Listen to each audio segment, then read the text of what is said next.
अस्सलाम वालेकुम। वालेकुम अस्सलाम। कैसी हो ज़ेबा? ठीक। प्यारी लग रही हो हमेशा की तरह। सुबह जल्दी तो नहीं उठा दिया? नहीं, जल्दी उठने की आदत है मुझे।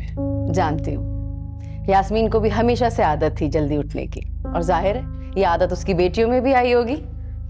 वैसे मुझे भी जल्दी उठना पसंद है, लेकिन जामी इस मामले में थोड़ा सुस्त है, लेट उठता है। बट मुझे उम्मीद है कि तुम ये आदत भी उसी में डाल दोगी। जामी किधर है? वो अभी गए। अब्बा से मिलने गया होगा। इस मामले में बहुत फर्माबरदार है मेरा भाई। मैं अंदर आ सकती हूँ थोड़ी देर के लिए, कुछ बात करें? जी। अरे अच्छा क्या कि तुमने ये खिड़कियां खोली हैं, बहुत अच्छी धूप आती है यहाँ से। यास्मीन मेरी बहुत अच्छी और बहुत पुरानी दोस्त है, और तुम उसकी बेटी हो, तो मेरी बेटियों की तरह ही हो। वैसे तो तुम इस घर में मेरी भाभी की हैसियत से आई हो, लेकिन मैं जो बात भी तुमसे करूंगी वो भाभी समझ के नहीं, बेटी समझ के करूंगी। तुम इस घर की छोटी बहू, लेकिन उसके साथ साथ तुम इस घर की बड़ी बहू भी हो। अब हम सब तो पाकिस्तान में रहते नहीं, हमारे लिए तो जामी और अब्बा ही थे इस घर में, लेकिन अब तुम भी हो, इसीलिए अब्बा और जामी के साथ साथ अब तुम भी हमारा मैका हो। जामी हम सब में सबसे छोटा है, बहुत लाड प्यार से पाला है हमने उसे,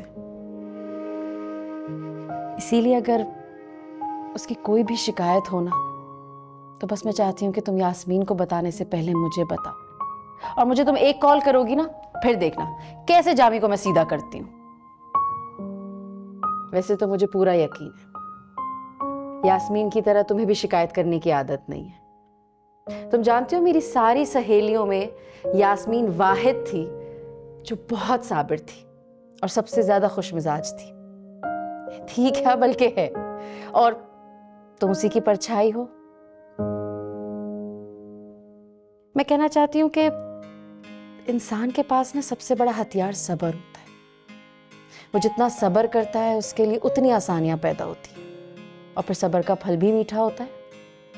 अब मुझे देखो, 20 साल हो गए शादी को, कितने उतार चढ़ाव आए होंगे, कितनी ऊंच नीच आई होगी, लेकिन मैंने हमेशा सब्र से काम लिया। बस तुम्हें यही कहना चाहती हूँ कि तुम भी सब्र से काम लेना, और मैं उम्मीद करती हूँ कि तुम इस घर को, इन रिश्तों को बहुत खुशअस्लूबी से निभाओगी। जी। तुम भी सोच रही होगी कि क्या सुबह सुबह मैं तुम्हें लेक्चर दे रही हूँ। तुम्हारे घर वाले आने वाले हैं नाश्ता लेके, तैयार हो जाओ, और जामी आए तो उससे भी कहो कि रेडी हो जाए।